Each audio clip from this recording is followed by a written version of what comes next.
Je me trouve aujourd'hui devant l'église de la Conception, où une mission avait, lors de l'arrivée des Français, été implantée en tant que centre de formation.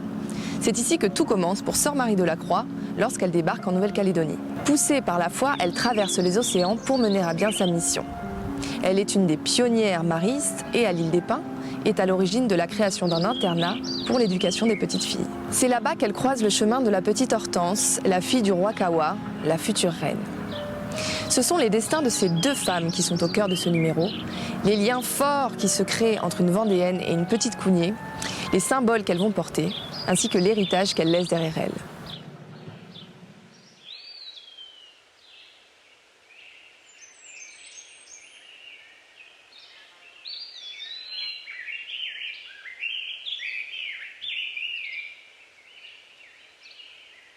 Quand les vieux, les champs des Pins, ils ne veulent pas que c'est une femme de l'île qui commande, c'est une femme qui commande.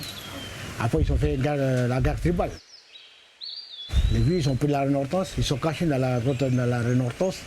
Parce que là où vous rentrez dans la grotte, il y a le lit de la reine Hortense. Vous voyez le lit? Parce qu'au-dessus du lit, il y a un trou.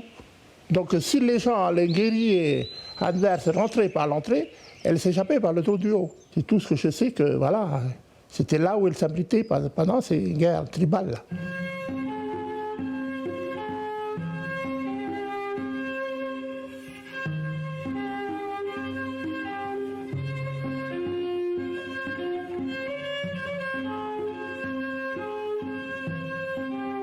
Le père de la reine Hortense, Kawa, il va mourir quand la reine Hortense, elle est encore petite, peut-être 7 ans. Il ne fallait pas qu'elle sorte de la chefferie. Il fallait faut qu'elle se marie à la chefferie pour rester là, pour ne pas qu'elle soit sortie de la chefferie, quoi. Donc ils l'ont mariée avec son cousin germain pour que le pouvoir reste à la chefferie. Le grand chef Kawa Louis-Philippe, avant de mourir, il va fiancer la reine Hortense avec son cousin germain Samuel, pour que plus tard, c'est eux qui prennent le pouvoir et puis qu'ils soient mariés. On a vu que Kawa Vendégou n'avait pas d'héritier mâle. Il espérait toujours qu'une de ses femmes lui donnerait un garçon. Ce ne fut pas le cas. Il en était désolé car il tenait essentiellement, semble-t-il, à ce qu'un de ses enfants lui succédât. Aussi prit-il avant de mourir de curieuses dispositions. N'ayant que des filles, il a fiancé l'une d'elles, celle de la femme qu'il avait choisie en se faisant chrétien, avec son neveu qui devait hériter. Ils avaient tous les deux 7 ans environ. En bref, il fiança la jeune Kanejo, sa fille favorite, avec le futur grand chef, qui fut baptisé sous le nom de Samuel. Les notables et les autorités de l'île ont confié ces deux enfants, l'une aux sœurs et l'autre aux frères maristes, pour qu'ils soient bien formés pour plus tard exercer leur rôle de chef, quoi. Si Hortense peut intégrer l'école des sœurs, c'est parce que quelque temps auparavant, arrivait sur l'île Sœur Marie de la Croix. Elle est à l'origine de la création d'une école dédiée à l'éducation des petites filles en 1859.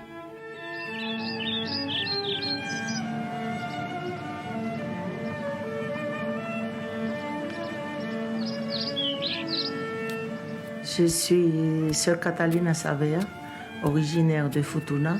Je travaille dans l'enseignement depuis que je suis arrivée.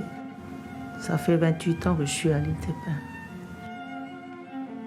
Sœur Marie de la Croix, c'était une Vendéenne qui a quitté la France pour venir en Océanie. Elle a passé 4 mois à la Conception et on lui a demandé de partir à l'île des Pins. Parce qu'à l'île des Pins, il n'y avait personne. Il n'y avait pas encore de sœurs ici pour les jeunes femmes Cougnier. Elles sont trois sœurs. Le père Rougeron, il les sépare. Et Sœur Marie de la Croix et Sœur Marie de Beausecours, il les envoie à l'île des Pins au mois de mai 1859. À la grande surprise du père Coujon, qui ne veut pas voir des sœurs, ce sont ses dires, parce que pour lui, on ne les a pas avertis de l'arrivée des sœurs. Les débuts furent très difficiles. C'est à partir de mai 1859, après l'arrivée de 2 sœurs du tiers-ordre régulier de Marie, sœur Marie de la Croix et sœur Marie du Bon Secours, que les premiers essais furent tentés. Il est curieux de noter que l'envoi des 2 sœurs se fit à l'initiative du provicaire, le révérend père Rougeron, et qu'elles ne furent acceptées par le père Goujon qu'à contre-cœur. Il pensait sans doute que la tâche serait trop rude pour des femmes de cette qualité. Elle n'a pas fait demi-tour. Elle a dit, si le Seigneur m'a envoyé ici à l'île des Pins, je ne viens pas pour le père, pour les pères, pour un père, je viens ici pour les femmes de l'île des Pins, les femmes Cougnies. Et elle a tout de suite commencé son travail dans l'éducation, à rassembler les femmes, aller chercher les femmes dans les tribus. Et elle a commencé par 6 femmes, 12 femmes. L'asile a été construit en 1861. Le père Goujon est revenu en arrière en disant « Mais voilà, je vois que la sœur, elle fait du bon travail ici à l'île des Pins. On va lui faire construire une maison en dur pour qu'elle soit à l'aise avec les filles. »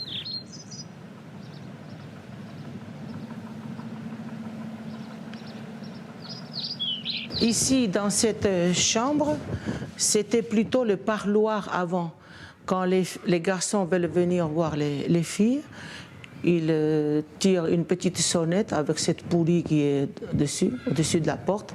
La sœur vient, accueille le garçon, puis le garçon va dire « Mais je viens pour telle fille ».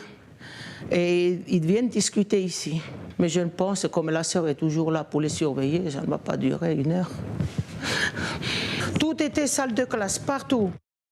Partout, tous les espaces, les sœurs ont occupé les espaces pour instruire les enfants. L'escalier, c'est aussi un endroit pour apprendre au CP le B.A.B.A.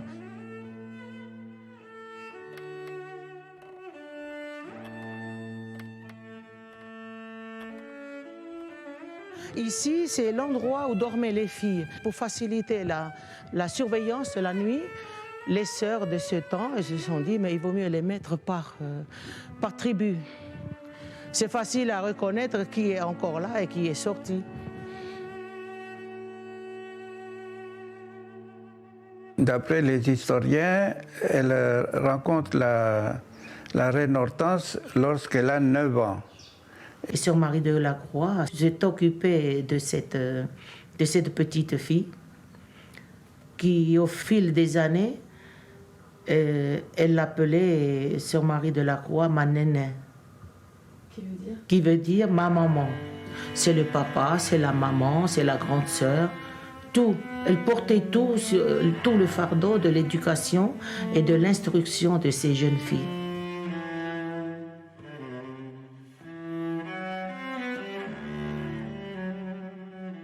Elle va apprendre très vite la langue française, elle va savoir lire et puis écrire. Vers l'âge de 11 ans, elle sait lire et écrire.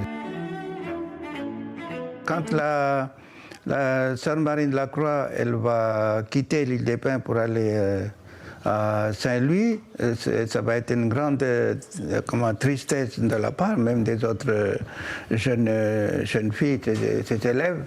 Donc elle va garder le lien, elle écrit. Elle écrit très souvent la reine Hortense, elle écrit en français, mais elle écrit aussi en Cougnies à sœur Marie de la Croix. Je m'appelle Hilary Roots, mais les gens me connaissent plutôt comme Cléo. J'habite l'île des Pins, je suis privilégiée d'habiter là depuis 1975, donc c'est bientôt 46 ans. Et à force d'être journaliste de formation, je m'intéresse à la vie des gens, l'histoire de l'île et quand j'ai la chance de rencontrer quelques personnes qui veulent parler de l'île des Pins, je trouve que c'est aussi à contribuer à garder l'histoire de l'île des Pins. Donc ça, c'est pourquoi je m'intéressais en particulier à la reine Hortense. J'ai eu la chance de trouver les lettres qu'elle autant s'écrivait. Elle a appris à écrire d'une manière formidable, qui est de toute beauté, son écriture moulée, et qu'elle maniait un vocabulaire de français à 22 ans qui était très impressionnant. Elle écrivait à Sir Marie de la Croix quand elle est partie de l'île des Pins. Je crois qu'elle regardait Sir Marie de la Croix comme une maman parce qu'elle l'appelait Néné. Alors, elle avait écrit une lettre à Sir Marie de la Croix en 1864.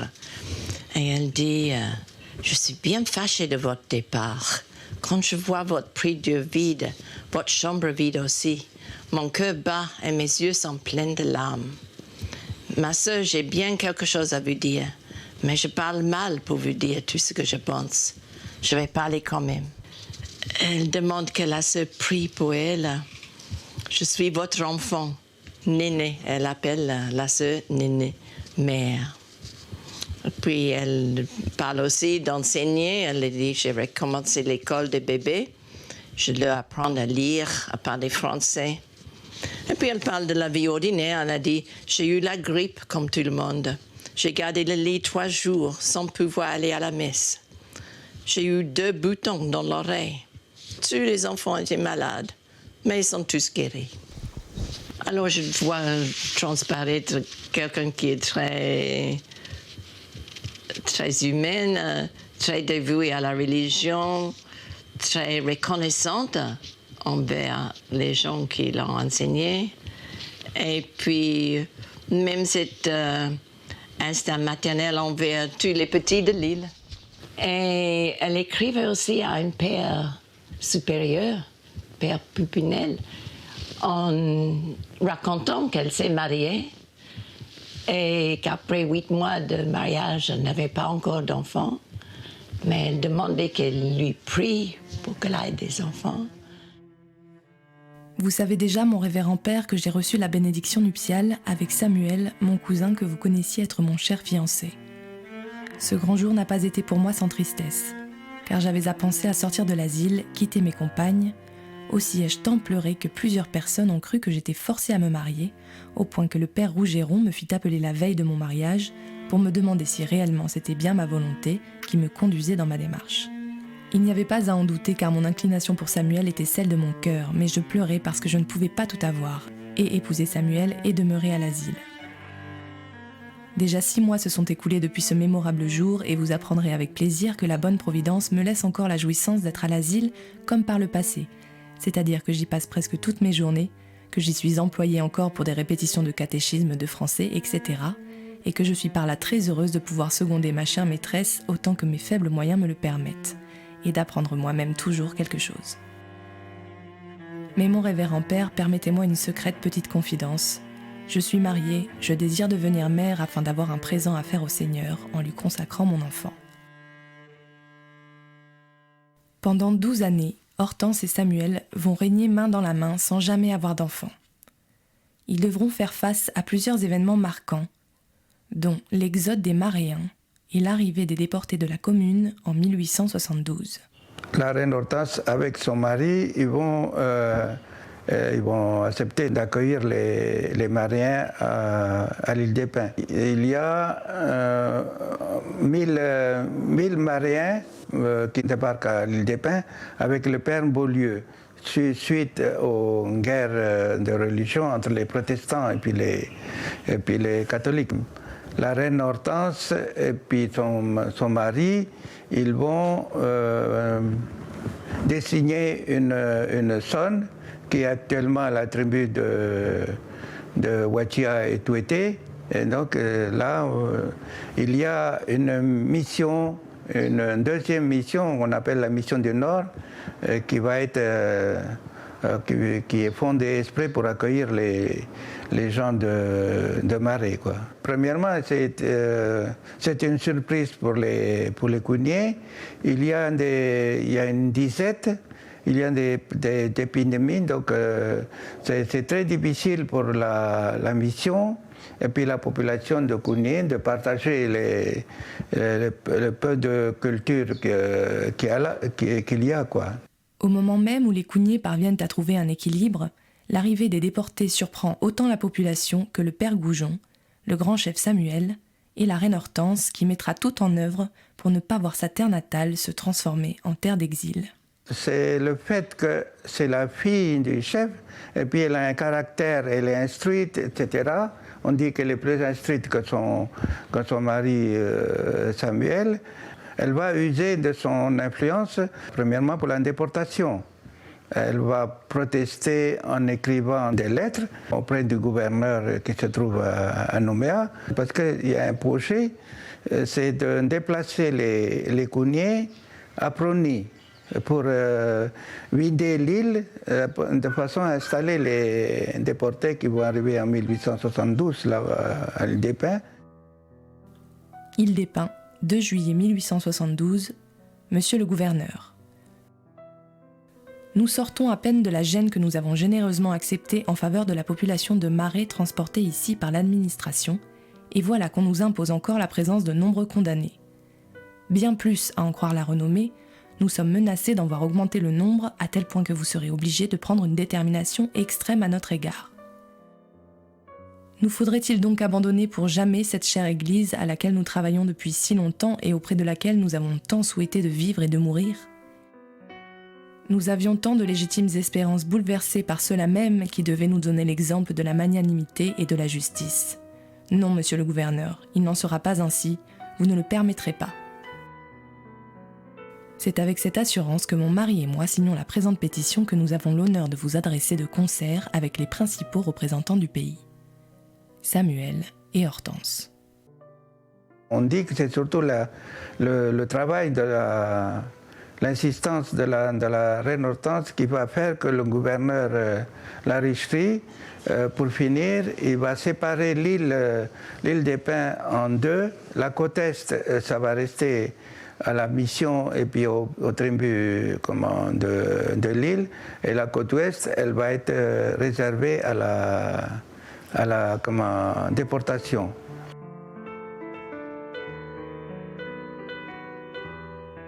C'est en 1882 que le grand chef Samuel s'éteint, laissant seul derrière lui Hortense qui doit alors faire un choix, se remarier ou abdiquer. Ses tentatives de remariage échouent, son prétendant la sachant stérile préfère se marier à Lifou. Elle abdique, donc elle va indiquer que son cousin, le chef Ambel, c'est lui qui va lui succéder. Elle quitte, elle choisit d'aller à Saint-Louis parce qu'elle va rejoindre Sœur Marie de la Croix qui est à Saint-Louis.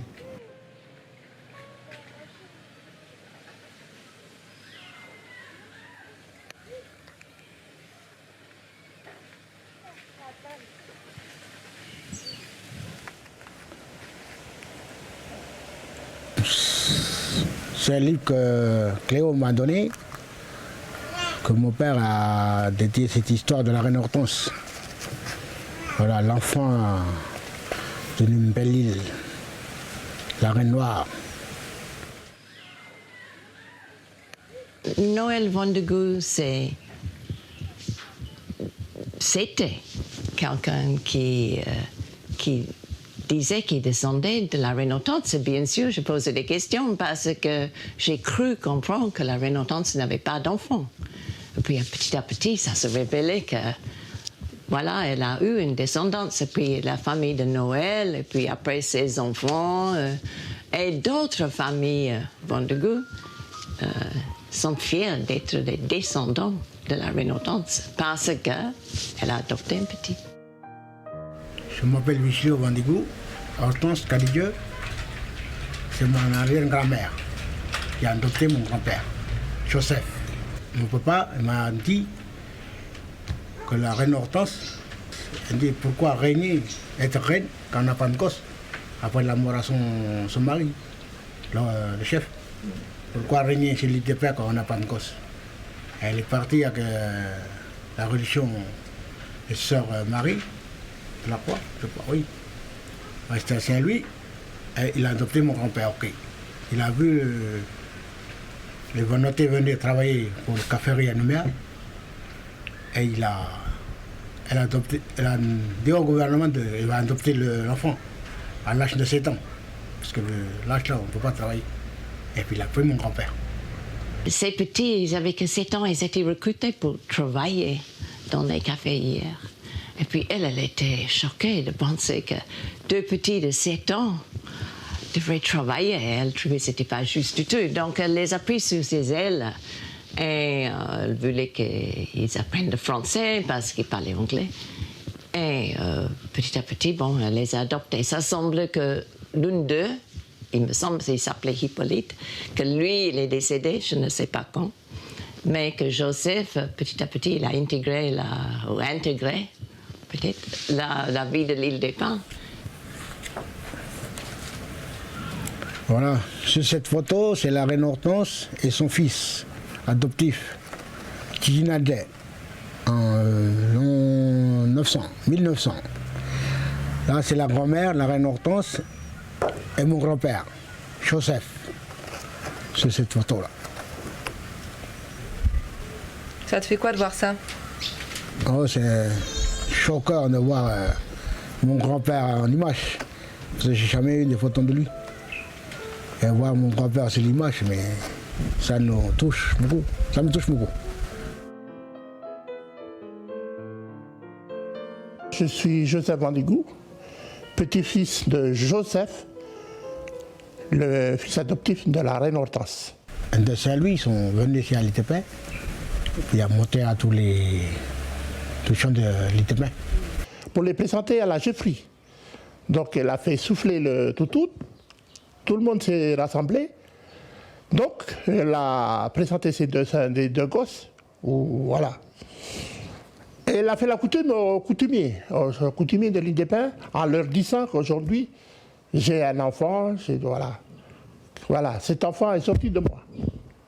La tradition connue dit que la reine Hortense aurait dit que à son fils, à ses fils, vous êtes adoptés comme mes enfants. Elle n'a pas eu d'enfant avec Samuel, mais vous ne serez pas un grand chef. Joseph Tijinadé, Neyan, c'est le nom qui a été donné par la reine Hortense. Mais il a son propre nom de la chefferie de l'île d'Achine, à Malikolo, au Vanuatu. Okay. Il a son propre nom. Alors, c'est tellement long que je ne peux pas... Voilà, c'est un nom qui est très long. Voilà. Parce que dans le temps des ancêtres, des gens du Pacifique, un nom qui est long, c'est le nom des chefs.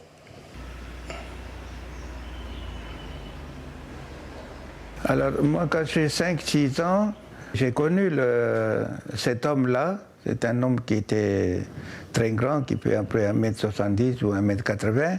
Et il est très massif, il est corpulent. Et puis, il a un accent qui n'est pas, il ne parle pas, on ne le comprend pas bien. Il ne parle pas l'accent kounié, c'est un peu un accent comme les Bislamar ou bien anglo-saxon.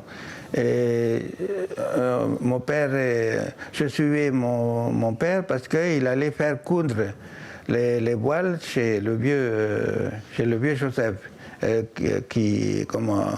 Il était très habile pour coudre les voiles des pirogues, quoi.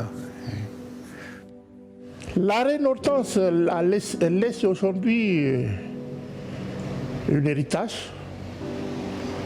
C'est une fierté d'être arrière-petit-enfant d'une femme qui a été reine de l'île des Pins. Je suis très fier d'appartenir à cette femme qui a su tenir l'île des Pins. C'était une reine, moi. C'était une reine, une grande dame de l'île des Pins, c'est une reine. C'est la reine Hortense, sculptée. Et ça, c'est le roi Samuel, son mari.